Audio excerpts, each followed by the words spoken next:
Missouri basketball secures its highest rated commitment since the Michael Porter Jr. class. Missouri football releases its injury report. And also, what should we expect from Southeast Missouri State tomorrow? All this and more coming up next on Locked On Mizzou.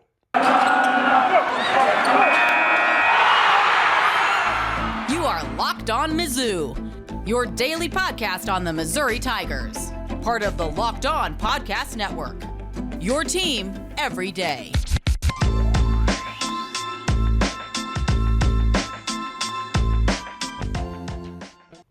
Hey, all you true sons and daughters, I'm John Miller, your Mizzou mafioso and the central scrutinizer of Missouri Tigers football and basketball. And to be perfectly honest, this has been mostly a football-centric show lately for obvious reasons, but today seems like a great day to lead off on the hardwood. So you know what? We're going to start off with Aidan Shaw and his commitment to the University of Missouri. The young man is 100% committed, as he said on social media. Just quickly, though, I do want to remind you there is only one place to get all the info you need on the Southeastern Conference 5 days a week.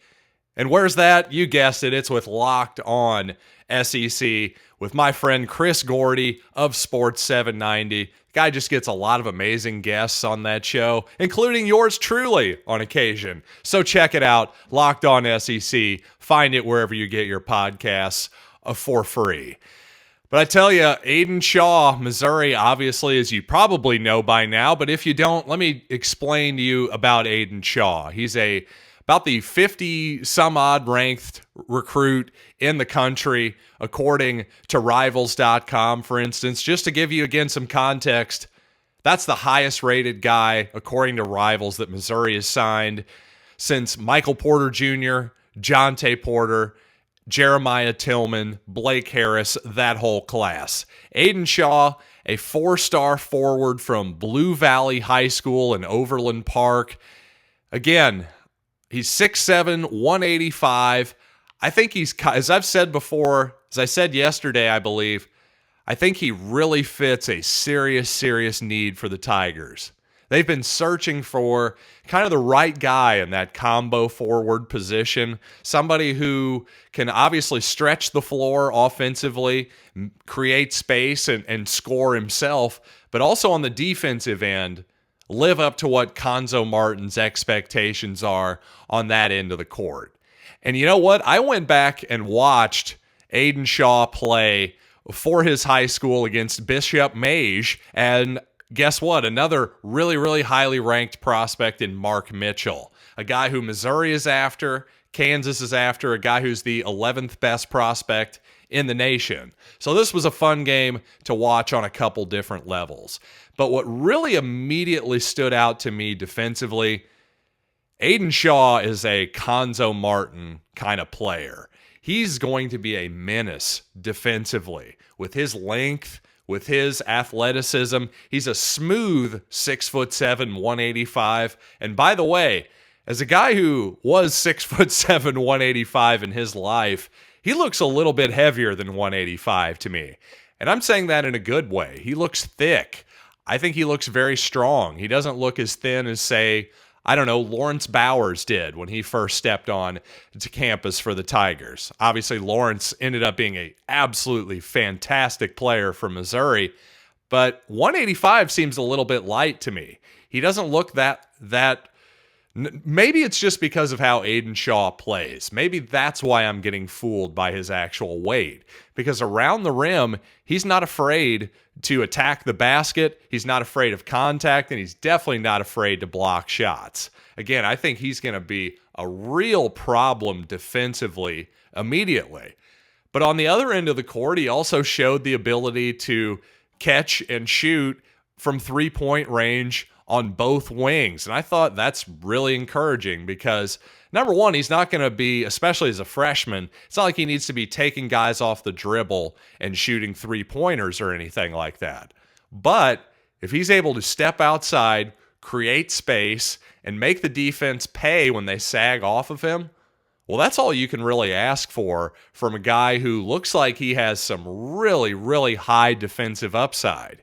I mentioned Lawrence Bowers before. Defensively, kind of reminds me of Keith Ramsey a little bit.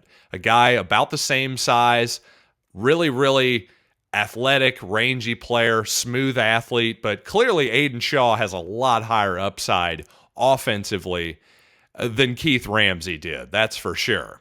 Couple times I was really impressed by just how quickly inside he got off the floor and dunked the ball with authority. And it makes me think that Shaw could possibly play some small ball 5 at times. Perhaps Yaya Keita starts at the 5 this year as a freshman. Maybe next year he could spell him at times against the right lineups. Now, obviously, there's going to be some true centers, guys with serious size. Think Jeremiah Tillman, obviously, but for the opposition, those guys exist still. But I'm just saying against certain lineups, I think Aidan Shaw could be a real problem on both ends of the court, even at the center position. But I think clearly he's a 4-man. That's his natural position. I think he's got the kind of body he can grow into. And I'm just really impressed with this addition to the Tiger basketball team. I think he fits anybody's team, but especially Cuonzo Martin's team, the way he wants to play basketball. We've talked a lot about positionless basketball. The program has. Well, he's the type of player that can make that happen. The type of guy who there's a screen and roll. He can switch, it seems like, get out and certainly sag off on the point guard maybe a little bit. At the very least, come in and bother that shot at the end. Again, love his defensive upside and just his upside as a player in general. A really nice get for the Tigers. And really, if it's just Shaw and Christian Jones, the guard they got in the previous class, I like that 2-man class. Jones, another lengthy player, but a guy with nice point guard skills that are advanced beyond his years. Both guys seem like they have good attitudes on the court. And again, guys who like to play defense. Cuonzo Martin will like that and will play those guys early. I'm betting you. But you know what else I'm betting on? It's our friends over at Built Bar, who have indeed created the best tasting protein bar ever devised by any sort of sentient being, much less human beings. And did you know that Built Bar has so many delicious flavors? There's bound to be something for everyone. Do you like coconut? How about cherries, raspberries? Maybe you're just a double chocolate fan. Let's just double down on the chocolate. Well, guess what? They have all of these options and more at Built Bar. So check it out today and just know that all of these varieties are high in protein, low in sugar, low in carbs, low in calories. Yeah, that's what we want to hear, right? So go to Built.com right now. Use the promo code LOCKED15 and you'll get 15% off your next order. Again, that's promo code LOCKED15 for 15% off at Built.com. And just quickly before we move on to football, of course, I do just want to mention that Mark Mitchell was certainly as advertised in the game that I watched. Again, a guy who Missouri is after in the Final Four, but most people are assuming actually that even though Missouri is in Mark Mitchell's Final Four along with UCLA, Duke, and Kansas, that actually probably Duke and UCLA are the favorites. It seems like Mark wants to maybe get out of the sort of greater Kansas City, Topeka area, I suppose. Maybe get out of the Midwest and go somewhere else. Can't totally blame the young man there, but I'll promise you if there's still an outside chance that Missouri gets him, that would be a tremendous ad. He definitely lived up to the hype from what I've seen. A guy who's ranked as, I believe, the 11th overall player in the country by Rivals.com.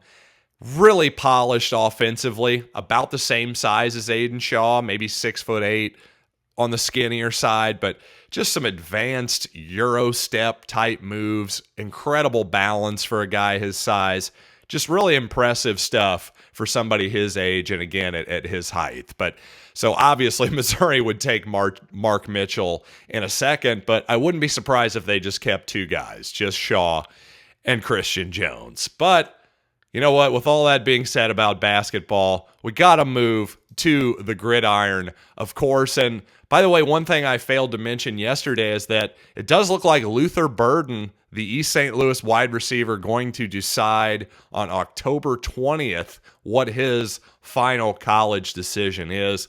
Missouri very, very much in the hunt, as you know, if you've listened to this podcast. But most importantly, we got the injury report released for the Southeast Missouri State game. Notably, Sean Robinson and Mookie Cooper were not listed on the injury report, so that's a really positive sign. Jay Macklin practiced this week for the first time since breaking his forearm in camp. Well, he's listed as out this week, still not quite ready to come back. On the questionable side, only two guys listed, Case Cook and Ennis Rakestraw. Now, I addressed the Rakestraw thing a little bit, saying that I'm pretty sure his season wasn't over, as it may have looked like for a second when he was lying face down, grabbing the back of his knee at Kroger Field. But the fact that Rakestraw pops up as questionable here, obviously there's something still nagging him. Wouldn't be a big surprise to me to see him sit out this ball game. If he's questionable, if he hasn't been at practice, which to my knowledge, I don't think he's practiced so far this week, I would look for a Caleb Evans to start in Rakestraw's place, and maybe we'll see some more reps from the aforementioned in the previous week, Allie Green, the other transfer from Tulsa. It would be nice to see what he can do along with his former and current teammate, Caleb Evans. Now, as far as what I'm actually expecting from the Southeast Missouri State football game, quite honestly, as much as Eli Drinkwitz did a phenomenal job of coach speak, of convincing his football players that this could be a ball game, I just don't see it. From my experience, if you're a FCS football team that is not in the top 25 and not even getting votes in that top 25 poll, yeah, you can expect pain from a real major Power 5 team like Missouri.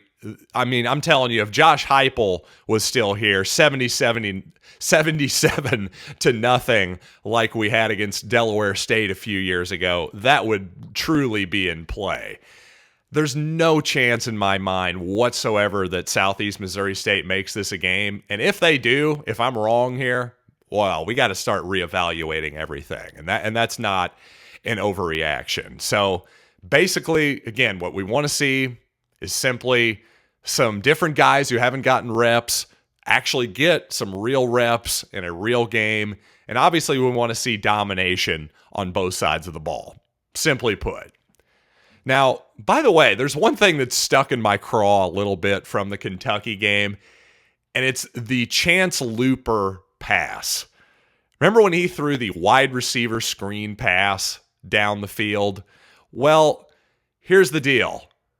That should have been pass interference, but because Chance Looper is not a quarterback, he didn't get the benefit of the doubt. And if that sounds conspiratorial, well, let me tell you something. Again, I pointed out that I was 6'7" earlier. Well, I know what it's like to be the center and be the big guy. And let me tell you something, folks. In basketball, the little guy, the shorter man, always gets a benefit of the doubt.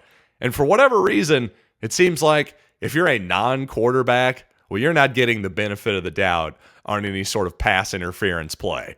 If that thing is open, you better hit them wide open and clean because, hey, we don't like to bail out trick plays. That's what it seems like officials are telling us.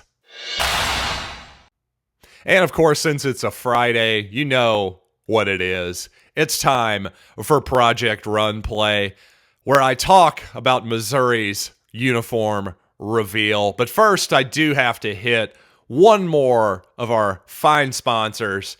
And you know that BetOnline is your number one spot for all the pro and college football this season.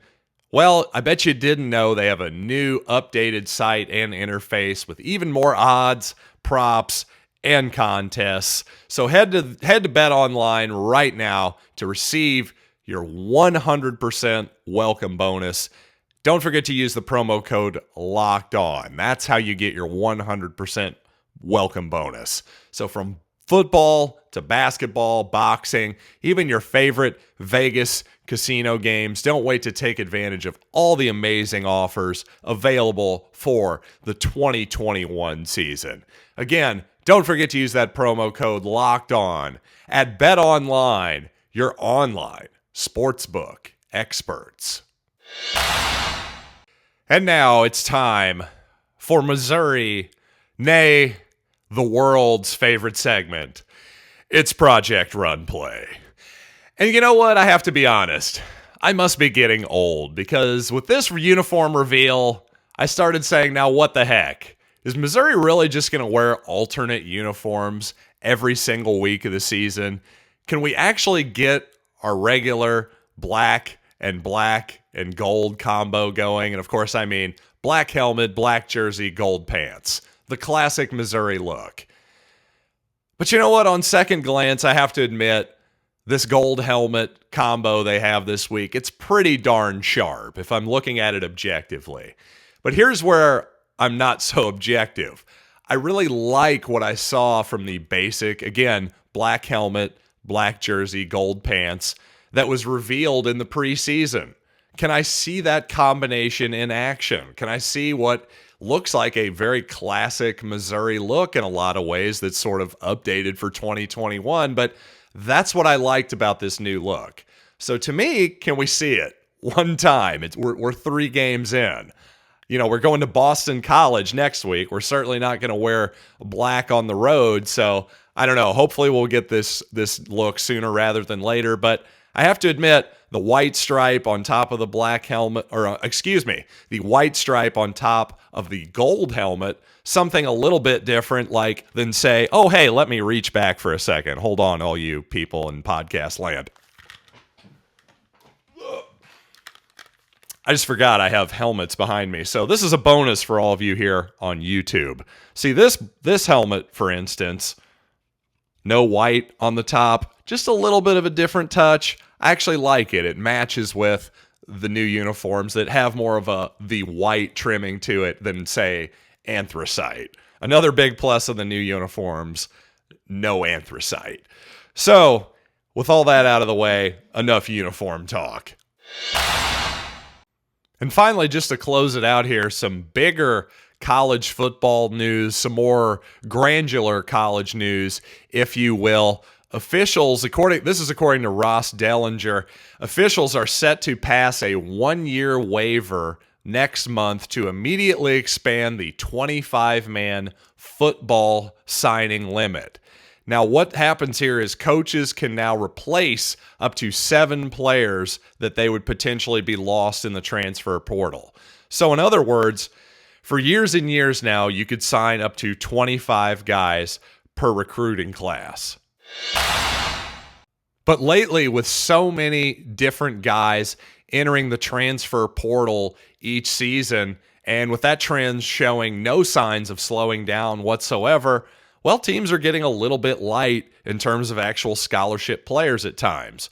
So you can sign up to as many as now 32 players if, in fact, you lose 7 or more guys. Now, if you lose 15 or 20 guys to the transfer portal in one season, for instance, well, you're screwed. Sorry, it's only up to 7 guys. What's interesting is, I think on the surface, this makes a lot of sense. You wonder what this actually does for competitive balance, though, because it sure seems like a lot of guys who are, take Henry To'o, who is a former linebacker for Tennessee. In fact, he was at Tennessee last season. He was their best player. Well, now he goes to one of Tennessee's arch rivals, Alabama, who happens to be on the greatest roll in college football history, just strengthens that team even more, doesn't have to sit out for a season. You know, I just wonder if adding 7 more slots here, who does this actually benefit more? Now, on one hand, I'm glad that it benefits the guys who maybe there's more scholarships available for football players. That I'm not against whatsoever. But I do find it a little bit worrisome that, hey, aren't most of the highest eligible, highest star guys the most productive players in college football at maybe smaller, middling schools, even if they're middling SEC schools, well, now they're just going to have yet another avenue to transfer to a bigger opportunity. I'm not sure that's what college football is all about. At a certain point, I understand that players need freedom, but gosh, the competitive balance the last few years is really out of whack. And at a certain point, we got to look at that stuff. Like, I don't know, maybe if you win your conference championship, maybe you only get to add 4 extra guys instead of 7. I don't know.